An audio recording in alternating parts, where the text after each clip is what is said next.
भल भाव जानी जे सिंगापुर रो मान्यवर राष्ट्रपति महोदय थर्मन सन्मगुरत्नम ओडिशा रे आसी पहुंची। ओडिशावासी समस्त तरफ विजु जनता दल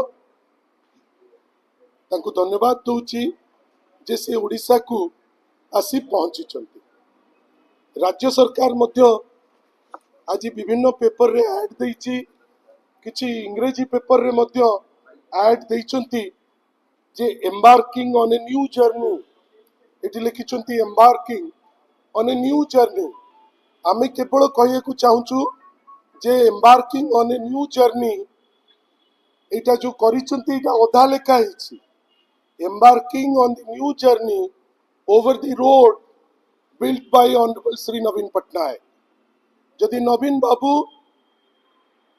24 वर्षर शासन भितर फ्यूचरिस्टिक न होइकरी सिंगापुर संगे कोलाबोरेट जदि करि न थांते एवं जदि जो डेवलपमेंट आईटीआई क्षेत्र रे हो, वर्ल्ड स्किल सेंटर क्षेत्र रे हो, जदि न करि थांते आज मोहन माझींकर सरकार माननीय सिंगापुर रो राष्ट्रपति को किछि देखैबा पाई तांको हाथ रे भी न थांता।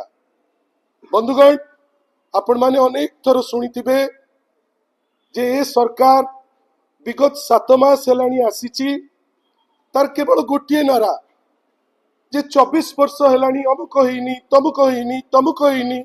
विभिन्न समय रे आमे देखुचु जे 24 वर्षर उपलब्धि उपरे ठिया हे मोहन बाबू तांकर एस्पिरेशन फुलफिल करिबा पाई से चेष्टित अछंती। आपण भावंतु तो 1200 कोटी टंकार इन्वेस्टमेंट रे आपणकर तैयारी हला वर्ल्ड स्किल सेंटर, जोठी प्राय प्रत्येक वर्ष हजार हजार जो माने ट्रेन पर्सनल तैयारी करिवार गोटे कारखाना पलटि जाइछि। वर्तमान ए जो डबल इंजिन कहउचंती, वास्तव रे डबल इंजिन रो रूपरेख आज केमिति ना जो डबल डेकर बस रो अवस्था जहा डबल इंजिन सरकार रो आज अवस्था सेया। बड़ जाकजमक रे बस आसिला, बस उद्घाटन हैला, माननीय मुख्यमंत्री ऊपर जाई बसिले, ताली मारिले, काहाकू मारुतिले आमे जानि पारलुनी बाहर किए थिला। किंतु ठीक गोटे दिन परे आउ इंजिन चालू नाही, बस सेठी पड़किरी रही गला। एग्जैक्टली सही अवस्था ए सरकार रो जो आसीचंती माननीय राष्ट्रपति तांको से नेइकरी जिबे वर्ल्ड स्किल सेंटर, जोठी केंद्र रो गोटे पैसा अनुदान नाही। आपण भावंतु गोटे संघीय गणतंत्र रे जोठी केंद्र रो दायित्व जे प्रत्येक राज्य रो गोटे समतुल विकास हबो, ताकू भूली जाई पैसा टी न देई जेतबेले से भाबुथिले ओडिशा कोन करिवो। धन्यवाद दियंतु माननीय श्री नवीन पटनायक को जे GA5T अनुकूल्य रे से समय रे वर्ल्ड स्किल सेंटर तैयारी करिथिले। 1200 कोटी टंका निजस्व फंड रे तैयारी करिथिले एवं जहार प्रतिफलन आज एमिति हेछि विश्वर दरबार रु जे आसुचंती से वर्ल्ड स्किल सेंटर को जाई पहुंचचंती। खाली सेठी माननीय श्री नवीन पटनायक अटकी जाई नांती। हमरो जो टेक्निकल एडुकेशन को गोटे पाद आगु को नबा पाई चिंता करिकरी से चेष्टा करिकरी करिचंती कोन ना आईटीआई रो जो प्रिंसिपल और स्टाफ मानकू आपण भाबंतु केते फ्यूचरिस्टिक। सारा ओडिसा प्रिंसिपल और स्टाफ मानकू सिंगापुर पठा गला, तांको ट्रेनिंग दिया गला, से माने ट्रेंड हेले।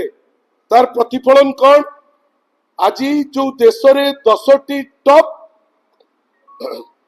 आईटीआई अच्छी ता भितर आसुची कटक, भुवनेश्वर और बरहमपुर।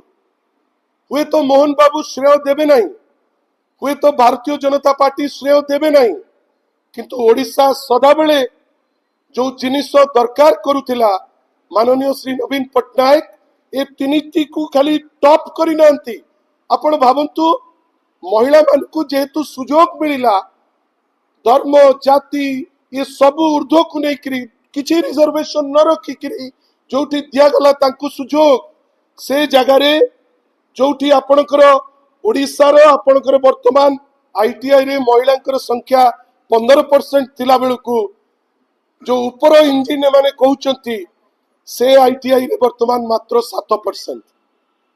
आपण भाबतु सिंगापुर को जाइकरी सबुठारु बेस्ट आईटीएस हो कि अन्य जिनस को ओडिशा को आनी world trade centre world skill centre परी जो सेंटर को आहरी उपलब्धि केमती हम ताकू चिंता करी आईटीआई को चिंता करी आज ताकू व्यवस्थित ढंग रे भुवनेश्वर रे हेची बेली विश्व दरबार रु जी आसुची तांकू आमे नै करी सेठी जाई पारुछु।